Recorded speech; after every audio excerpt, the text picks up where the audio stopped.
Hello, welcome. Thank you for joining us. You're watching News 2. I'm April Knight. Topping our stories tonight, the VIPD has officially sent out a statement on that message circulating through the social platform WhatsApp that involved a threat to the territory in the coming months. According to the VIPD, the FBI has revealed no evidence to substantiate that threat or to support any other terrorist threats to the territory. The VIPD continues to work with federal law enforcement partners, according to the statement. They're also reminding the community that hoax threats are not a joke, and they have devastating consequences to both the public and the perpetrators. Issuing this type of threat over social media, via text message, or through email is a federal crime.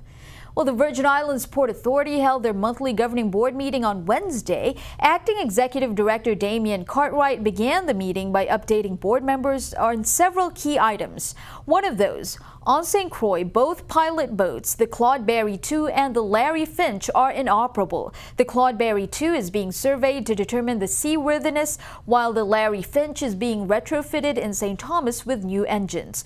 Cartwright also said that American Airlines wants to expand cargo operations on St. Croix and that Port Authority has responded to FAA's February 8th deadline to pay $1.4 million in civil penalties. According to VIPA, it's drafting a settlement offer on that. But what got the board riled up was the discussion on the company Lamar Tech and the job that it's doing to fix the Cyril E. King Airport on St. Thomas. Here's more. To tell the people of the Virgin Islands that, oh, things are hard right now, it's hard to find workers and that's why the airport is how it is not an acceptable answer to me. To put these bids out and just wait for somebody to show up and say, oh, well, we didn't get that many bids, but, we did the best we could and this is what we ended up with. We need to be proactive. It is a competitive scenario out there that we've all just discussed. And if we just sit back and wait for contractors or capable people to come to us, we're going to end up with what we're getting. It's a little disingenuous for this discussion to be had publicly when you very full well know that there are very sensitive issues before this board that makes it very difficult to address the issues that you're pointing out today and at the last meeting and at our last general meeting. And I think this is why you're hearing the executive director and the chairman saying that these very sensitive issues that are very challenging to this board and to the employees, that we really need to discuss those in executive session. But these are just obvious and public issues. We go to the airport and we can see what's happening. There's no meaningful change. And I think that is the real concern. We don't see any meaningful progress in terms of the repairs that should take place at the airport. And so to me, it's no secret. It's something that the board and the Port Authority must address urgently. We'll keep you updated. Well, a comprehensive farm-to-school program is developing in the public school system. The goal of the program is to link local producers with schools and increase the amount of locally sourced and culturally relevant products served in public schools. The farm-to-school program director stated that the VI Department of Education wants to improve access to fresh and nutritious options, but there are challenges. Stephanie Brown has more. The St. Croix Agriculture and Food Fair was hugely successful this year. On the fairgrounds, the Virgin Islands Department of Education's Farm to School Program Director informed that the program, which has been in existence for over 3 years, was making great strides. The program works collaboratively with the Department of Agriculture and local farmers, and recently 423 boxes of locally grown produce were disseminated to schools throughout the territory. However, the lack of procurement and legislative verbiage for the program poses challenges. The behind the scenes of what it takes to actually get local food into school it's a huge undertaking. We are working against existing infrastructure, there is no infrastructure for sourcing from local farmers. So one of the benefits is the Department of Education, the Department of Agriculture, and the private industry, which is the farmers, because their industry and businessmen have been extremely dedicated to the cause. One of the challenges is how hard it is to embed a new program into an existing system that didn't consider it upon creation. So You're using some language, but I'm trying to find out what system are you talking about? Are you talking about like a money flowing system, how it goes back to procurement? I'll give you an example. When we source food for school lunch, what happens is we put out a bid out there. When you put the bid out, let's say I put for 100 cases of pineapple juice. I, as a person buying it, there is a potential for me to buy 100 cases of pineapple juice at the assigned rate. I am not obligated to buy that pineapple juice.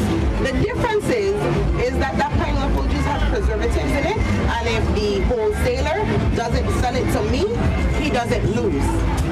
With a farmer, when I say I need now 100 head of pineapple, and he plants that and grows those pineapples, he is growing for a market.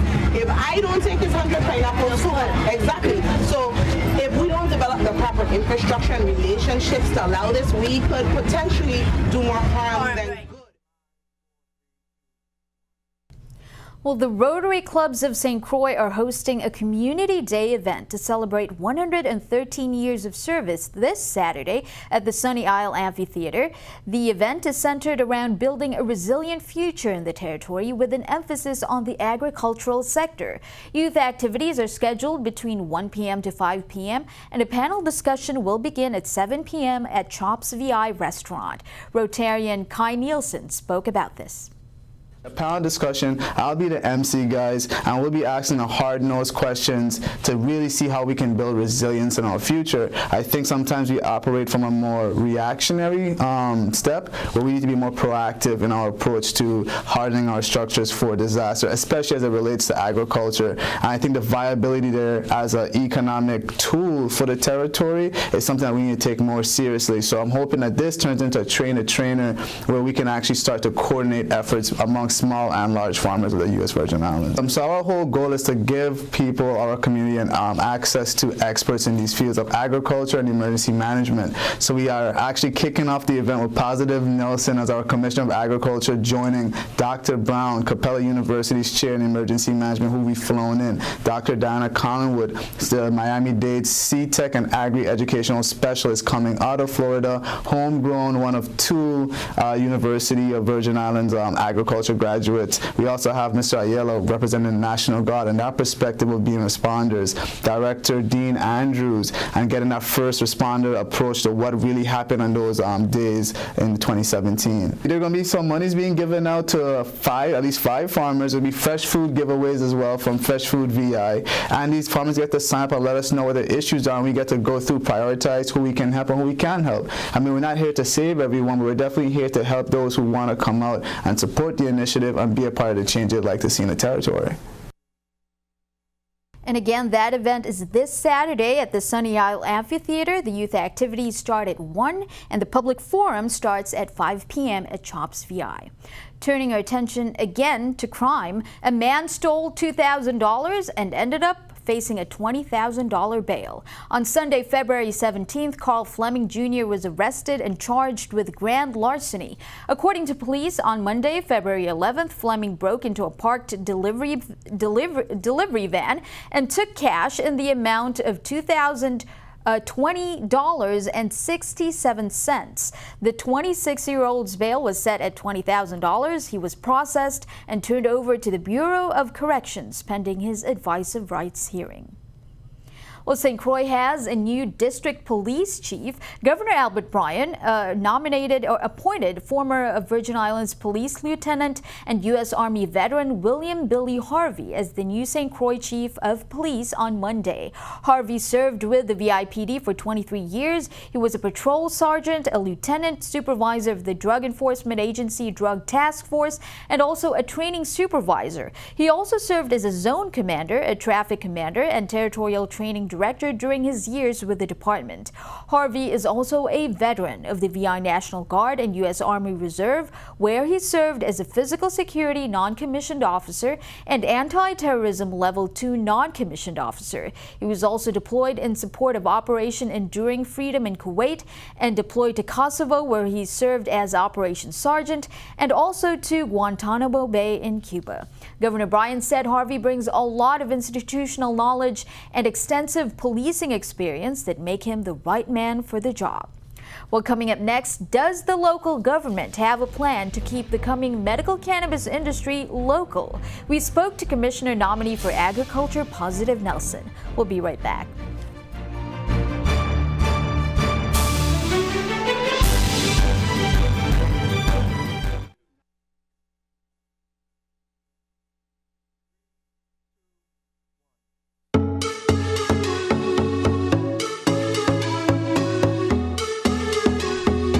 Welcome back. Since the passage of the Medical Cannabis Patient Care Act, the Virgin Islands community has been showing up to forums and meetings about what the new industry could mean for the territory and what local entrepreneurs can do to get in on the ground level of what many hope would be a major revenue generator for the Virgin Islands. One concern that locals have is how to make sure local business owners and farmers get first dibs on the economic benefits of the new law. Now, the law actually does say that an individual must be a Virgin Islands resident for 5 years in order to apply for a license in the growing, processing, and dispensing fields. But what prevents large non-Virgin Islands corporations from circumventing that by, say, having a Virgin Islander apply for a license now and then transferring ownership later? We spoke with Commissioner nominee of Agriculture, Positive T.A. Nelson, and he says some amendments do need to be made. Here's more. Okay, very good question. Well, it is for entities and for individuals, no corporation. They have to be a Virgin Islands entity for 5 years. If not, then they have to get a Virgin Islander to be that 51% owner for that period of time. There are some amendments that's going to come in because we want to make it for the life of the entity so that people don't like sell out their rights to it. Okay, and That's currently in the law? no, that's some amendments that's being spoken about. And the second half of the question, That was it. So, like, if you're an individual, you get a license, it would prevent you from selling it to other okay, yeah, not because remember this, we are part of our American economy. It's a free enterprise economy. We can't control necessarily how people buy and sell their businesses or products. All we can do is establish rules and regs, particularly around this. But we have to be very careful to run afoul of the American Constitution because this is a free enterprise economy, and the buying and selling of goods is something that's governed and covered by that. So our laws can't interfere with free commerce. So what do you say to assure residents who are concerned that, you know, this is a burgeoning industry and it might just be taken over by outsiders eventually? Very good question. Virgin Islanders, you need to work together. You need to build teams. Okay, you may not have the resource. You might be a good grower, but you may not have the financial resource. You may not know anything about growing in a particular way. So if you make teams together for collaboration of your finances, your expertise, etc., those are the best, most successful businesses that's been established even abroad because I'm not expert on everything. So it's three of us. We're going to be able to lock it down, including getting our finances together. So work collaboratively. There's some programs that's going to be rolled out. If I have it my way, that's going to assist as well. Well, that interview was at the Ag Fair, of course, where some very talented students also had an opportunity to showcase new and creative ideas. John Woodson Junior High School, which took first place in the youth educational exhibits, created a garden on wheels, while Alfredo Andrews Elementary School found creative ways to make use of the abundance of papayas. They finished second. This is about how you can bring fresh produce to the market. There's tilapia, 6 tilapias in the water, and they will serve as fertilizer for the plant. There's a pump in the water which pumps water to the top of the project, which enters the PVC PVC pipe. We have two types of fruit that we are currently growing on top of our garden on wheels. We have bell peppers that are right there, and we have tomatoes that are right here. If you did not know, they are fruits because they have seeds. If anything has seeds, it is a fruit. The vegetables that we have growing are carrots, which are right here. We have some that are really doing good right there. We also have parsley, we have kale, we have celery, and these are all throughout our garden on wheels. We have papaya soap, and the ingredients are glycerin, papaya, olive oil, and honey. So this is pickled papaya. This is nice for colds, and this is a Philippine tradition. They would eat it next to like fish or beef or any type of nice seafood.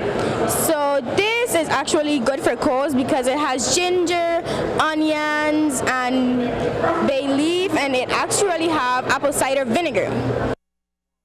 Wow. Now I'm trying to remember if I was doing something as cool when I was in grade school. Well, today we're featuring another photo from the Beautifully Stereotyped series, courtesy of Emmanuel Phillips, the St. Thomian photographer who's reclaiming negative stereotypes and creating beautiful images out of them. This week's photo is called Cotton, and it comes with an interesting story. Here's more. There was a cotton tree growing in the middle of the yard. And right in the yard, right across from us. And I was like, that tree was not here before, you know. And it was just weird. But it was weird for me, not for my little brother or for my nephew, you know. Like they literally ran over. They're like picking. they're like picking the cotton. They're like picking the, and you know, it was such an innocent thing that they were doing. What's that? I don't know. That's cotton. Cooking? But me being older and knowing what I know, it hit me in such a different way. And at that moment, I honestly felt a little bit ashamed, you know, because what they were doing was from such a pure place that it's only what like history has taught us and like kind of keeps alive that is that would make something that's so beautiful like look anything less, you know. So I thought that it would have been amazing to like take a photo of my nephew, you know, trying to grab it off the tree, and then take a photo of him with it. And that is what we ended up doing for our third image. He's 2 years old, so cute. And yeah, absolutely. And like I said, it's just like the idea that you can look at something that is from such an innocent place and make it into something that is not, you know. And you're trying to make it that again. I'm trying to make it that again. That's all that it needs to be. Stick around, your News 2 AccuWeather forecast is coming up next.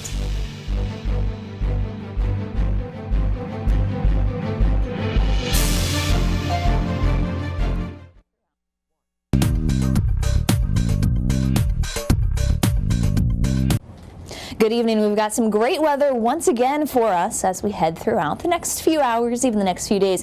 The story really hasn't changed too much. We've got an area of high pressure, and that's high up in the sky, and it's keeping most activity suppressed. Those trades, though, a little strong at times, capturing at times a couple scattered clouds and occasionally a spotty shower. So as you can see closer to home, we are looking at just some of those scattered clouds in nature, and underneath a shower or two found, and those are those trade showers that last about 15 minutes and then they quiet down. Now, a shower could be in the forecast tonight, but for the most part, we'll just keep it with a few passing clouds and temperatures back into the mid-70s. Tomorrow, we're looking good, but again, there's that 10% chance you might find a shower. St. John holding on to 84 4-year high, looking pretty good, and it's more of the same here in St. Thomas. Again, a few of those trade showers working their way in from east to west. They last about 5 to 15 minutes. The sun's back out, no big problems, but you'll find them even in St. Croix where we hit 86 for that high. If you're headed out on the water, the waves, they're around 5 to 7 feet. Those east winds about 15 to 20 knots, and there's a small craft, so use caution. On the flip side of this, as you head into the Caribbean, we have a small craft advisory because those waves are around 5 to 7 feet once again here, but those easterly winds again staying pretty strong. So be cautious out there on the water. On land, though, we are looking good. It's more of the same here for the next few days as far as what weather will be passing through. A couple of those stray showers found every now and then. Again, they're only going to last a couple of minutes. Rain chances each day about 10%. And you'll notice it does stay pretty breezy, but those highs all the while staying in the mid-80s here, not just heading into the later part of the work week, but right in through the weekend. Meanwhile, the lows, they'll be holding on to the mid-70s, so no big problems here as you start out the mornings and head through the afternoons right into the evenings. Thank you for that. When we come back, Alex Randall returns with his news and comments. Stick around.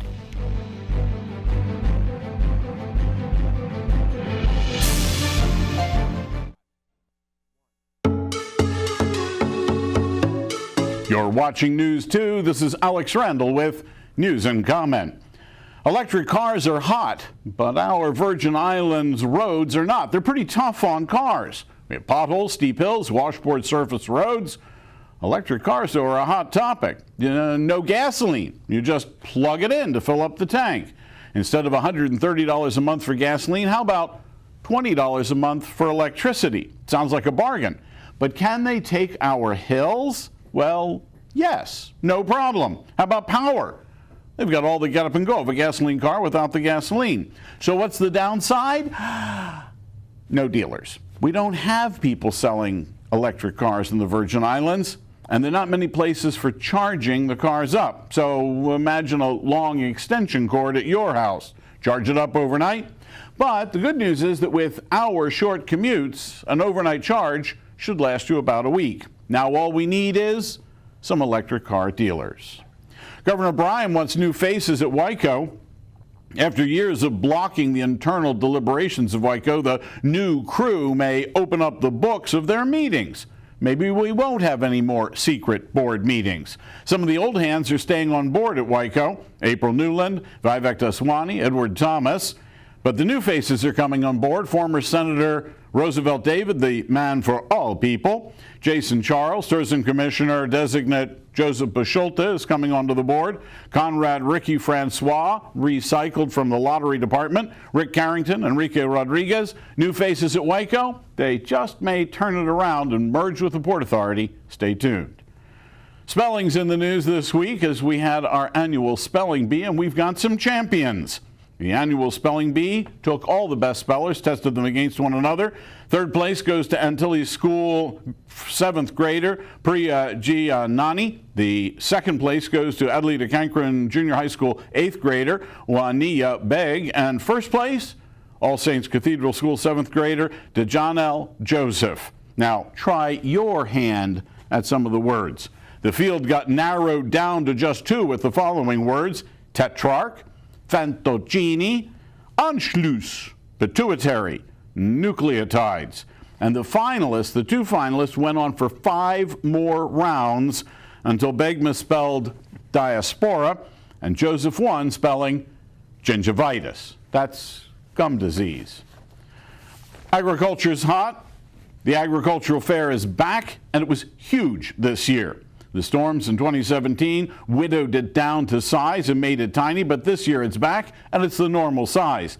The governor says, we quote, if nothing else, the colors, the people, the smell of the food, the beauty of the agricultural fair is firm reassurance that the Virgin Islands is back and definitely on the move. And everything was there: animal pens, farmers' clothing, handcraft, leather goods, t-shirts, locally made jewelry, silver jewelry, gold jewelry, and where else can you see cattle, goats, and sheep? The 4-H Club is back, and so are the schools, with the kids showing off the vegetables they grew, and all kinds of displays of everything. More than 6,000 people came Saturday, 10,000 on Sunday, and that's not counting the animals. It's news in the States that Payless Shoe Store is going bankrupt, Chapter 11. They're closing all the stores, sell everything, all sales final, everything's got to go. But wait, they're not closing in St. Thomas or St. Croix. This is one of those times when being international actually pays off for us. The Payless Shoe Stores in Tutu Park Mall, Port of Sail Mall, Wheatley Shopping Center on St. Croix at Sunny Isle will remain open, just like our Kmart. our local stores actually make money. And since we're officially outside the United States, when the stateside stores go belly up, our international stores stay open. So have a shoe and pay less. Now back to April. Thank you for that. And that's it for our show tonight. Make sure you follow us on Facebook at News2VI or Instagram at TV2USVI. Tag us on any stories you want to see on the news by sending us a message on Messenger, or you can also email us at newsdirector@tv2.vi. And don't forget, we're on Mondays, Wednesdays, and Fridays now at 7 p.m. and 11 p.m. Thanks again for joining us on News 2. I'm April Knight. We'll see you next time.